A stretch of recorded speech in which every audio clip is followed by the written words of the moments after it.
Hello everyone, this is going to be the 1 month update on the Ecosphere jars, and in this video I'm going to be focusing on each jar individually and zooming in on the organisms that live there.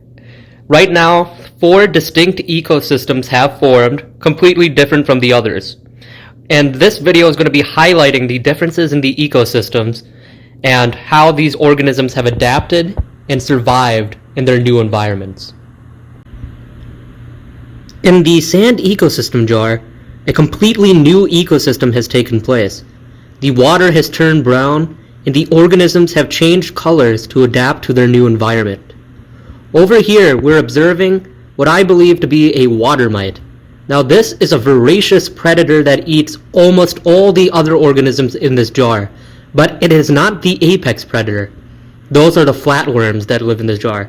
Right now, this water mite appears to be resting, and he's not moving that much. I'm not sure if it's because he's tired or it's because it's late at night, but the water mite has been doing extremely well. Now let's see if we can find any other organisms. Okay, I think we have found another one, but first let's focus on it. I'm gonna take a bit, let me zoom out a bit. Find an area that has a lot of organisms, and then this seems to be an area full of them.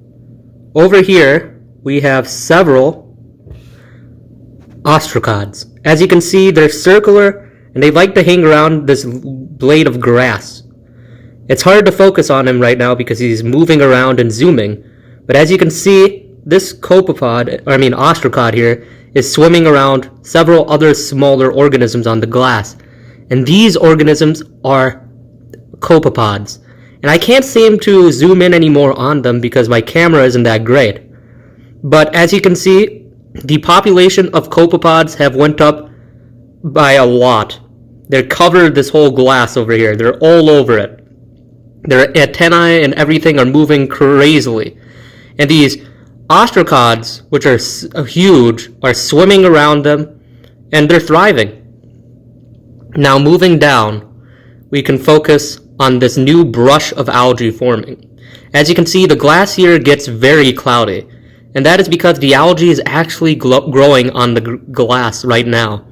And this algae is a brown color, and because of that, the water itself has become brown. It's tanning the water with its tannins, which is quite interesting.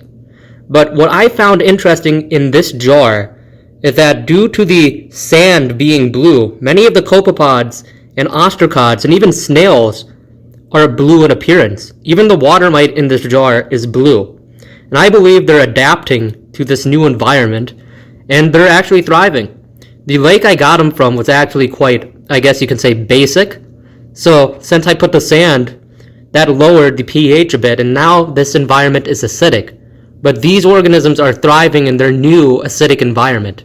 And it's quite interesting to see how well they're thriving in this sand ecosystem jar. As you can see, this ostracod over here is zooming around. I think it's looking for food. It's not finding it yet because it's going down. Whenever the ostracods want to feed, they go down to the algae layer and they begin to eat the plant. So yeah, this is what happened in the sand ecosystem jar. A completely new and beautiful ecosystem has formed with dark water and, well, a lot of brown algae. And it's going to be interesting to see if this population growth can be sustained or whether or not the copepod/ostracod populations will go down. There's a couple of flatworms in this jar as well, but they are not thriving. I believe flatworms do better in a basic pH environment, and since this environment over here is pretty acidic, they have died out almost instantly. So now we're going to be focusing on the lake ecosystem jar. In the lake ecosystem jar, as you can see, this ostracod's moving pretty fast.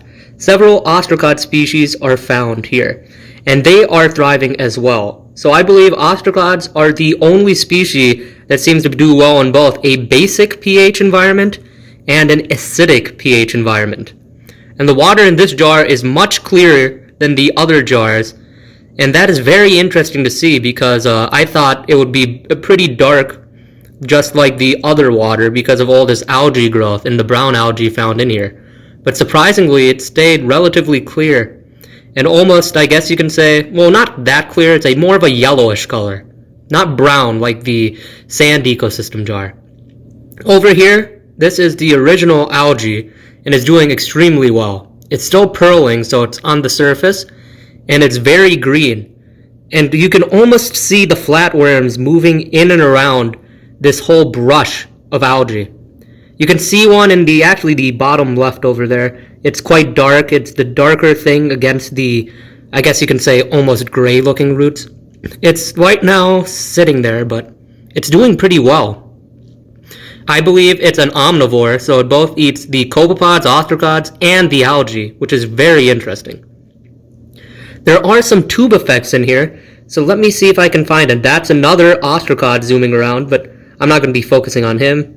I'm going to be going down to the gravel/soil layer. As you can see, the brown algae is taking over the gravel/soil layer, and a bunch of tubifex worms have appeared. Oh, over here we see a copepod. This is a bigger copepod species. It likes to stay around the gravel layer, and he is now hiding. He went under that rock. But when you saw him, he was quite cool. That copepod has actually antennae that touch the ground, and it seems to be sensing its prey or something with it. Let's see if we can find any tubifex worms. I call them boogie worms because they seem to dance around, but yeah, it's hard to see with all this algae on the glass. Yeah, it doesn't seem like they're out. They usually come out in the morning and they go away. And over here you see this blade of grass growing. And this is the first plant that's growing extremely well in this jar. And it's going to be interesting to see how tall this plant grows. As you can see, there's a bunch of ostracods and copepods swimming around in the bottom layer. They love this layer. The flatworms thrive in this algae over here. So yeah, this is the lake ecosystem jar, and this environment's the most similar to the environment I got it because the soil, the rocks, the water, and even the algae was taken from the same location. So I believe this jar will last the longest. But surprisingly, the ecosystem is a lot more balanced than the other jars because it has the right amount of predators and I guess you can say prey species in one jar. So the population is actually under control in here. And it's quite interesting to see if this population will explode like the sand ecosystem jar or stay the same. It's been a month and, well, there has been some fluctuations in the population, but relatively it stayed the same, and that's quite interesting. It's doing well, it's consistent, and it's growing. In the pond rock jar, snails have taken this over completely. As you can see, the snail in this jar is brown, and I believe that's because the pond rocks in this jar are also brown. This ecosystem is doing extremely well, but the only species that are quite noticeable are the snails. There are several copepods and ostracod species, but as I said before, they all chill in the, I guess you could say, pond rock layer, so they're extremely hard to find. But the snails are quite easy. This snail has been reproducing like crazy, and he has laid, I think, in the past month, 4 egg sacs. And now there's about 16 snails in this jar, and they seem to be doing extremely well, and they're growing at a rapid rate. As you can see, these are a bit of copepods on the glass over here. Snail somehow doesn't eat him when he's grazing on the algae that grows on the glass. But these copepods and I guess you could say one species of ostracod over here, they do extremely well. Yeah, here's the copepod over here. He's moving around. He's hiding from me because for some reason whenever I bring out the camera, he knows and he hides. He tries to not show himself. But I see him. He's right there in the center. It looks like he has wings right now, but he doesn't. He's right under the snail. So yeah, as I was saying before, the snail has about, I guess you can say, 16 snails in this, so 16 offsprings, and they all somehow coexist in this jar. Over here we have the algae, and this algae is doing extremely well. It's really green, and the water in this jar is quite clear. And now, moving down, we're going to see the pond rock layer. And this layer is quite interesting. Oh, over here is an air bubble. What I found quite interesting is these snails leave these air bubbles here. I don't know how. They're not egg sacs either, but these air bubbles. And the baby snails seem to go inside the air bubbles from time to time and then come out. So I'm not sure what kind of breeding thing this is or nurturing thing, but whatever the older snails come, they make this little nursery for the baby snails. And they go inside, they get bigger, and once they get big enough, they leave this little bubble nursery. And I've never seen this behavior in any other snail species. It's quite interesting. But yeah, as I was saying, moving down to the pond rock layer, we can see many other organisms. The copepods and ostracods are all thriving here.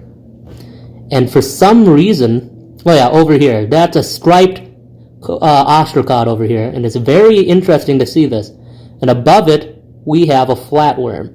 But we're not focusing on Mr. Flatworm here because he's probably going to be eating this guy soon. This copepod hides under the rocks, or in between the rock layer, trying not to be consumed. And this is the only behavior you can see this in. This flatworm is sensing it, he's moving around. This guy is being as slow as he can, trying to get away from the apex predator of this jar. So yeah, they hide under these rocks to hide from the flatworm, as you can see here. And for some reason, he's approaching it, which is a dumb move. Don't do that, Mr. Ostracod. You got a life to live.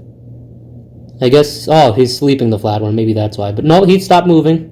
I think, no, he's zooming away now. Okay, he's gone. But as you can see, they hide in between the rocks from predators. And whenever a predator comes close, or whenever I bring my camera close, they hide under the rocks.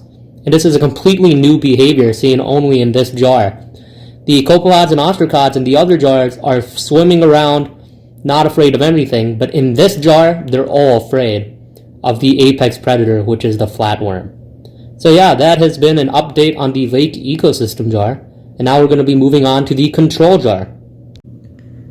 Finally, in the control jar, we have some sort of aphid species, or maybe even a flying insect of some sort. I think it might be a fruit fly, but he moves around the glass. He was in the frame a minute ago, but now he's moved away.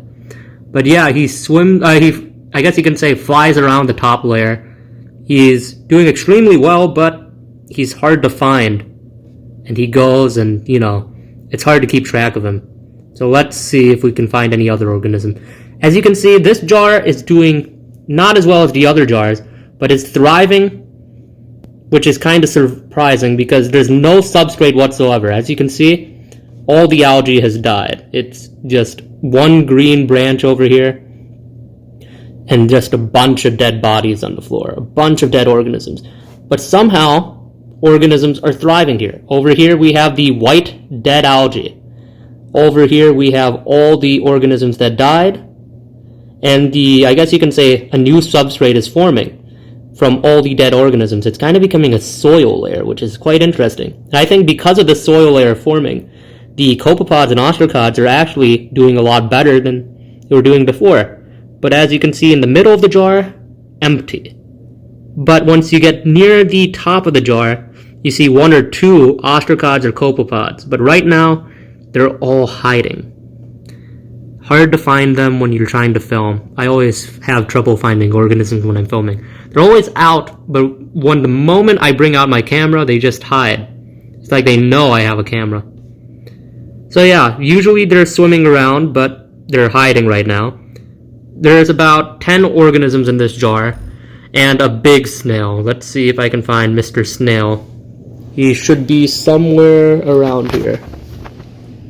Let me get up and move. Let's see where you are. Oh, so Mr. Snail, are you anywhere? Nope, he's not coming out. He's probably hiding. So let me zoom out a bit to see if we can find anything in this jar. Because this jar is the hardest to find organisms in. Because everything appears to be hiding or dead. And that's never good. So over here I'm trying to focus on him, but he doesn't seem to want to focus. This is one of the bubbles I was talking about. The snail species in the other jar has a bubble here, and inside this bubble is a tiny snail. He's growing, he's getting bigger. I guess you can say the mama snail keeps an eye on it, and once he gets big enough, he comes out of the bubble. But besides that, over here we have a parasite, finally, some other organism. This parasite is quite scary. He tries to latch onto your hand, and it seems to be leeching off of the mother snail. The mother snail keeps knocking it off, but he keeps coming on, and it's like a leech of some sort. It drinks the blood or whatever, gets its fill, and then the snail manages to knock it off, and then it chills here until the snail comes back, and then it feeds on it. So yeah, this jar is doing extremely well also, which is quite surprising because there's no substrate, so it shouldn't do this great. So yeah, now we're going to be focusing on all four of the jars, and discussing the ecosystems that have formed and what I think is going to happen for the future. The four ecosystems that have developed are completely unique, and I guess you can say has their own unique characteristics. The lake ecosystem jar over here has a very cool environment that's very similar to the native environment, and that's why I believe the organisms, both predator and prey, are doing the best they can in this jar. They're thriving, and they didn't need to adapt. Over here we have the sand ecosystem jar, and the organisms have adapted, and the organisms that couldn't adapt, like the flatworms, have died out, and because of that, a surplus of prey species could be seen. They're getting out of control in this jar. But the ecosystem is slowly developing, and these prey species are also changing color, which I find quite interesting. This blue sand over here, you see? The organisms in this jar have also started becoming blue. The water mite itself is completely blue. The copepods are kind of a translucent blue color. And I'm not sure if it's because they're feeding on some of the grains. I'm not sure how they would feed on the grains, or maybe absorbing it from the sand itself. I did get some sand that has, apparently it said it was good at nutrients and stuff. Maybe the nutrients is making everything blue in this jar. But I believe something's happening that's causing these organisms to adapt. Over in this jar, the water mite is actually green, and I believe that it's because of the green algae here. So I believe water mites adapt to their environments and change color, which is quite interesting. Finally, we're looking at the snail jar. I call it a snail jar because we have 16 snails in this. And the snails are I guess you can say, thriving the most in this pond ecosystem jar. The copepods and ostracods have adapted, and I guess you can say also changed colors. They are now brown over here. The copepods and ostracods that say here have become brown. Over here, there's a white copepod ostracod species, and behind that, there's a striped rock, and there's a striped, I guess you can say, ostracod species over there. And it's quite interesting to see how, within a few generations, these copepods and ostracods start getting characteristics to help them blend in with their environments. And in this jar, there's a lot of flatworms, too. And these flatworms help keep the copepod and ostracod populations down. So I believe the flatworms are helping the copepods and ostracods adapt within a few generations to get characteristics to help them thrive and survive. So some rocks are striped, therefore the ostracod species that survived would also be striped. Some rocks are brown, so the ones that survive would also be brown. And now we're getting distinct, I guess you can say, subspecies that are forming in different locations in the jar. Finally, we're going to be focusing on the control jar. This control jar is somehow doing well. Parasites are thriving, and I guess we could call it the extremophile jar. A bunch of organisms, you can see all this organic matter on the bottom, have died. And this has caused a great CO2 spike. But the organisms that have survived and thrived seem to be living despite having a high amount of CO2, and despite having all the producers over here almost dead. This is an algae piece that's white, completely dead. This one's turning white, as we can see. It's kind of turning brown. It's going to then turn white, but this one is dying out as well. But somehow the organisms are thriving. So in this extremophile jar, only the parasites and snails and a few copepod and ostracod species seem to be the fittest and seem to have adapted and overcome any other obstacles. And I believe that I was wrong saying this jar would die out. I believe that it might actually thrive. And that is because some of the species I caught, or I guess you can say, they're able to adapt to the harshest of environments. So my new conclusion is, for all these jars over here, each ecosystem will thrive. How long it takes for these ecosystems to develop, I don't know. But these organisms have adapted and overcome harsh environments to create an ecosystem that's totally unique in each of their jars. Even though I collected the water from the same lake with the same species, these species have already started to adapt and change colors, which is quite intriguing. I can't wait to do another update on this jar, which I think I will do maybe in another 2 weeks, because these ecosystems have developed and not much has changed, except maybe some characteristics. But in the I guess you can say the next video will be from 2 weeks from now, and I'll be focusing on these jars once again. But thank you guys for watching this video, and if you like this video, please like this video and subscribe to this channel. This has been Ayman Khan, and I'm going to be contemplating about how these ecosystems are going to develop. Bye, guys.